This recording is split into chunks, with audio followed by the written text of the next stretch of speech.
2:14 a.m., rain tapping the window like impatient fingers. The screen glowed, Dad's number. But it wasn't a call, just one text. "We changed the locks. This isn't your home anymore. Let's see how tough you are without us. LOL. No emoji, just that cold LOL at the end, like punctuation on a knife. I read it twice, the words blurring under the blue light. Then I set the phone face down, stared at the ceiling, and felt something shift inside me. Not rage, not yet. Just clarity. Sharp, cold clarity. They always said we were the ideal family on Elm Avenue. Brick house, manicured lawn, the kind neighbors envied. Dad, Michael Hayes, was the provider, the one who fixed everything with a checkbook or a lecture. Mom, Linda, kept the surface polished. Holiday cards, church potlucks, that practiced smile she wore like armor. And me, their only son, Alex, the responsible one, the one who never complained. From age 15, I was the backup plan. When Dad's contracting business hit rough patches, I started working weekends at the hardware store, then summers on construction sites. By 18, I was handing over paychecks for family emergencies. College? I commuted, worked nights, paid my own tuition. They called it character building. I called it survival. When the roof caved in during a storm, literally, I didn't hesitate. I took out a personal loan, covered the $18,000 repair. "We'll pay you back," Dad said, clapping my shoulder. "Family looks out for family." Mom hugged me, tears in her eyes. "You're our rock, Alex." Rocks don't get tired, apparently. Over the next decade, it never stopped. Water heater burst. $4,200, garage conversion for Dad's office. $22,000, medical bills after Mom's minor surgery, $11,000. Credit card debt they temporarily needed help with. Every time, the same script. Just this once. "You're so good with money. We'd do the same for you." I kept records.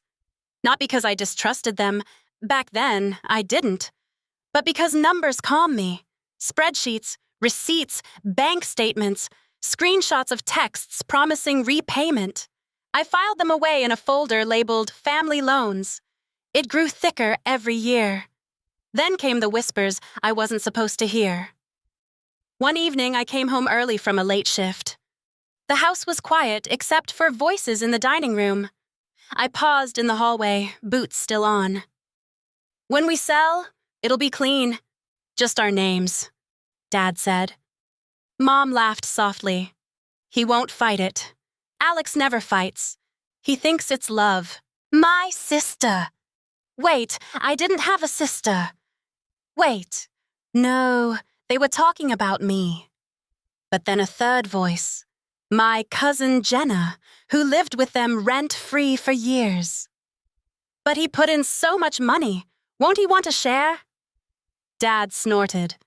"He gave it freely. Gifts. No strings. Besides, he's got his apartment now. Let him keep his pride." I stood frozen, the hallway light flickering above me. Gifts. The word tasted like rust.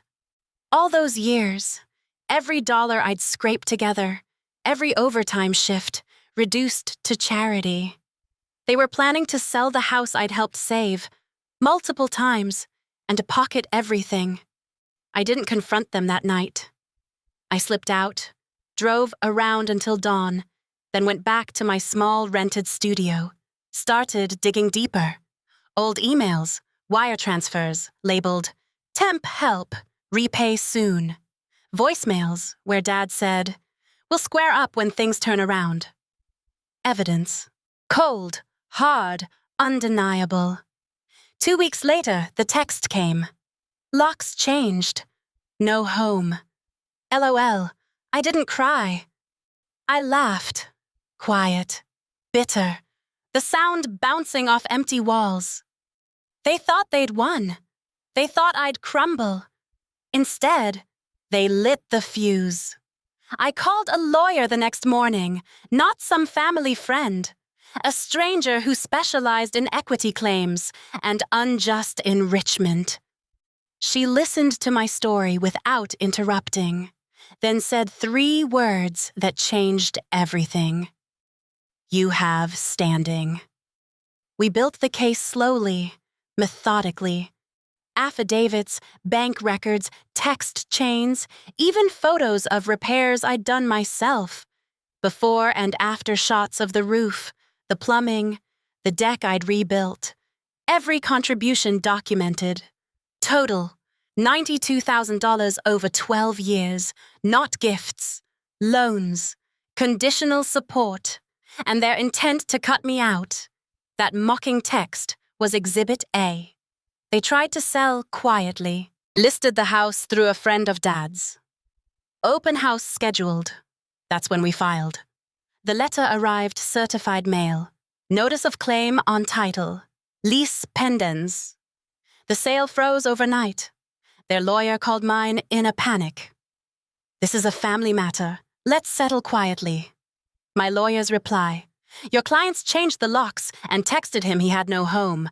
Quiet isn't an option anymore. Mediation happened in a bland office downtown. Gray carpet, bad coffee, tension thick enough to choke on. Dad walked in red-faced, Mom avoiding my eyes, Jenna trailing like a shadow. They sat across the table like we were negotiating a used car. My lawyer laid it out. Page after page. Transfers. Promises. The text. Let's see how tough you are without us. LOL. Dad tried to interrupt. Those were gifts. He's exaggerating. The mediator held up a hand. The documentation is clear, and the message suggests malice. Mom finally spoke, voice small. Alex, we're still family. You don't have to do this. I looked at her, really looked. You changed the locks at 2 a.m. and laughed about it. Family doesn't do that. Silence stretched. Their lawyer whispered urgently to them. I caught the words. We have a problem. Serious exposure here. Dad's jaw clenched. Mom's hands shook. We didn't need a full trial. The evidence was overwhelming. They settled. 40% equity to me, based on contributions and the documented expectations of repayment. The house sold 3 months later. After fees, I walked away with enough to buy my own place outright. A modest condo, 2 bedrooms, great view. No mortgage, no ghosts. The first thing I did? Changed the locks. Myself. New deadbolts, new keys. I stood in the doorway, turning the key, feeling the click like a period at the end of a long sentence. They still try sometimes. Mom's texts. We miss you. Dad's emails. We were wrong. I don't respond. Not out of anger anymore. Just because some chapters end, and reopening them only lets the damp in. Now, my mornings are quiet. Coffee on the balcony, city humming below. No one asking for money. No one expecting me to fix their messes. Just me, my space, my peace. They thought locking me out would break me.